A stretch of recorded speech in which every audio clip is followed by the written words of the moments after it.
Hey guys, back with another video. And today I want to talk about a driver who I'm not really sure about if he should return or not come back to F1.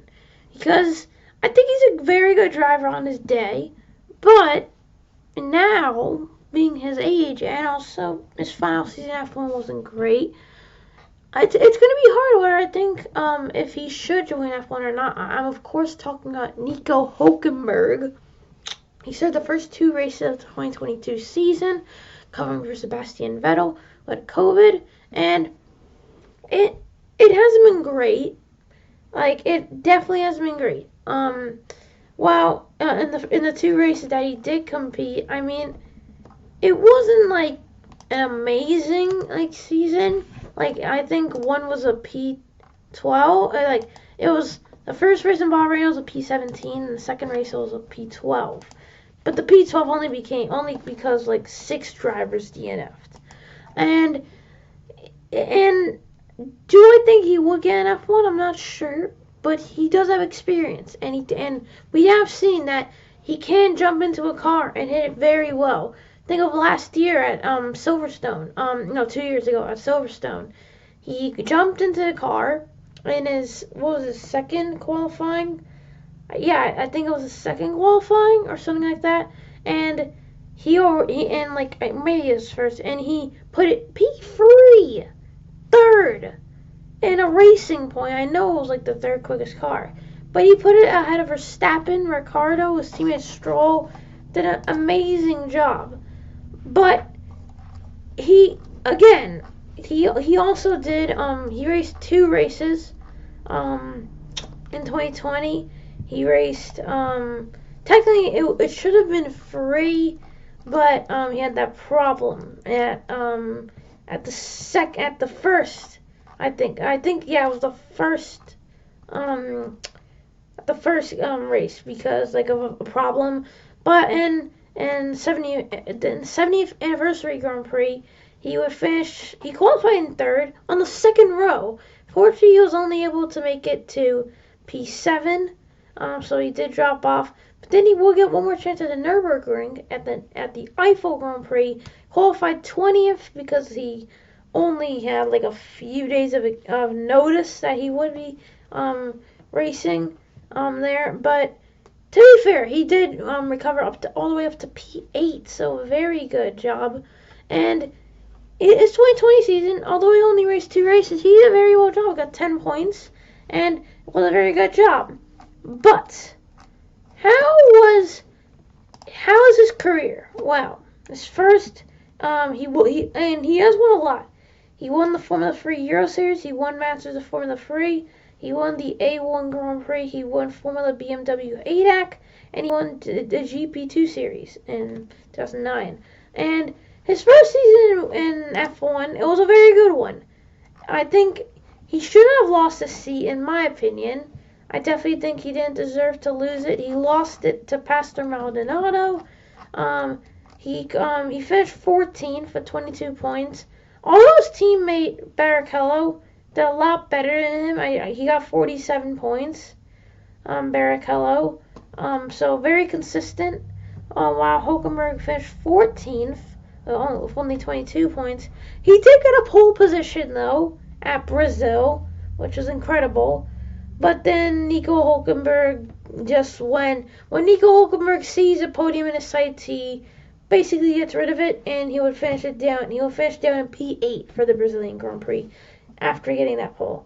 So after 2010, he would be the test driver for 2011 for Force India, and then in 2012 he will get into F1 with Force India. He had a pretty okay season. It was a very good one, I think, compared to his teammate, Paul di Resta. So he did very good. I think in the car that he had, I do think he did a very good job. And he finished he did do very good. He finished 11th with 63 points. His teammate Paul di Resta finished down 14th with just 46 points. Only 46. It was only like a 17-point gap. But he did very good. He got a P4, he did some very good results, P4, P5, P8, P6, and P7, like 2 P5s, which are very good. And his first season at Force India would be good. But then, Force India got rid of him. Yes, they got rid of him. And for 2013, he will be with Sauber. He would spend one season with Sauber, but it was a very good one season, I think, with Sauber. He did very good considering, I think, the car maybe that he had. The Sauber, that's actually their highest finish. That's Sauber's last finish above 8th was in 2013 with Nico. He would finish off in 10th with 51 points. And he got a P4, P5, P6, 2 P6s. While his teammate Esteban Gutierrez finished down in P16 with just 6 points. That only came in one result, which was a P7 at Japan.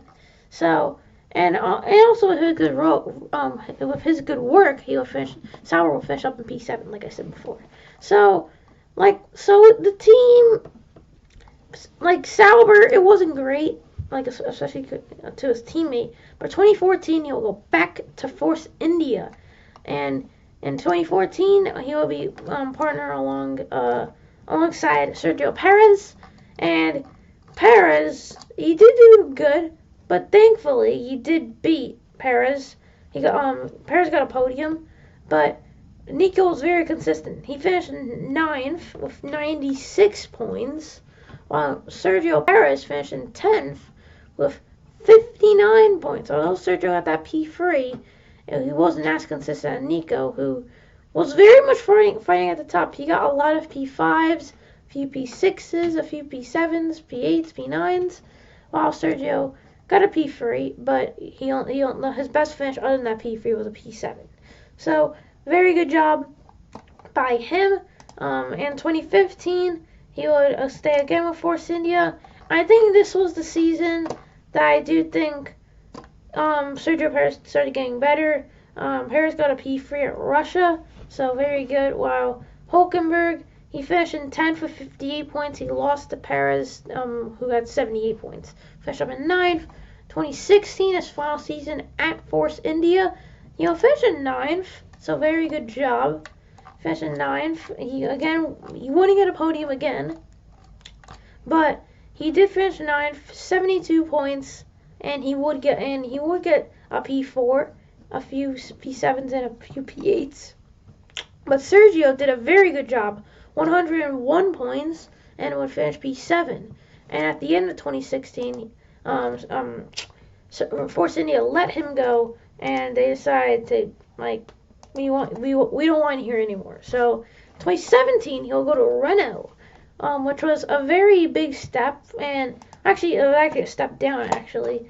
And it wasn't amazing. Let's just say that. His first season, he definitely did a lot better than Palmer.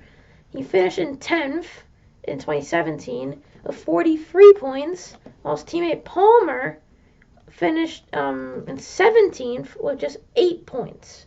And kind of a bit to the end of the season with just 4 rounds to go, Palmer and Sainz would switch. Well, Palmer wouldn't go to Toro Rosso. Sainz would go into the Renault, and he did pretty well. He got a P7 at USA, winning his only points. And Sainz did finish ahead of Hulkenberg, but they weren't teammates for that long. So, 2017, his first year at Renault, I think he did a very good job, and also Renault did pretty good, finishing P6 in the standings. 2018 was, I think, if I'm right, it was his best season to date. And yeah, it was, because his best finish before that was 9th. So, very good. In 2017, he did a very good job. I think 2018 was a very good job, where he would finish in 8th. He would finish in 7th, and he would beat Sainz by 16 points. So very good. He finished in P7, and Sainz finished in P10. And while he would get 69 points, Sainz would get 53. And he would do very good. He got a lot of P6s, one P5, a few P7s, a few P8s, and did a very good job. And finished out some pretty good drivers like Kevin Magnussen, Carlos Sainz, Sergio Perez, Fernando Alonso, and he did a very good job. I think this was a very good race that he did in that one.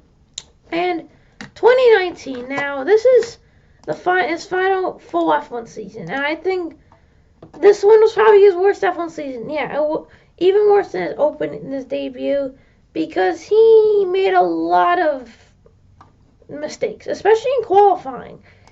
I think he had like 5 Q1 knockouts, in which was probably the 5th or 4th best car. I would say at the beginning of the season 4th, but at the end of the year I think it was maybe 5th. And it wasn't great because he finished in 14th. Yes, 14th that year. And while he would get a P5 at Italy, which was him and Ricardo's best result, he would only be able to get like 2 P7s, 2 P8s, two P9s, and 2 P10s. And it was very bad. He got like knocked out. He won like Bahrain, Azerbaijan, Spain. I think also I'm not sure. There might have been a few more because he got knocked out, especially in the early part of the season. It was not great in qualifying. It really was not. So that was something I do think he needed to improve, and he would lose his seat after a not good year. 14th while his teammate Ricardo finished 9th. He consistently beating his teammates in his first season, and this one he wouldn't finish out of his teammate, and unfortunately he will lose his seat to Esteban Ocon. 2020, I already mentioned that. 2021 he won a race, but it was the reserve driver for Aston Martin, and 2022 he would race with Aston Martin for the first 2 races, like I already mentioned. But do I think that he'll get into F1? I can see 2 teams getting him into F1. I see Williams, because he's already been there before. He would bring experience. I think he would be good. Obviously, raced there in 2010, but it's been a while since he was at Williams. So I see him. I also might see Alfa Romeo. That's the only other team, though, because he's German. I don't know. I just think the Alfa Romeo is the only other team.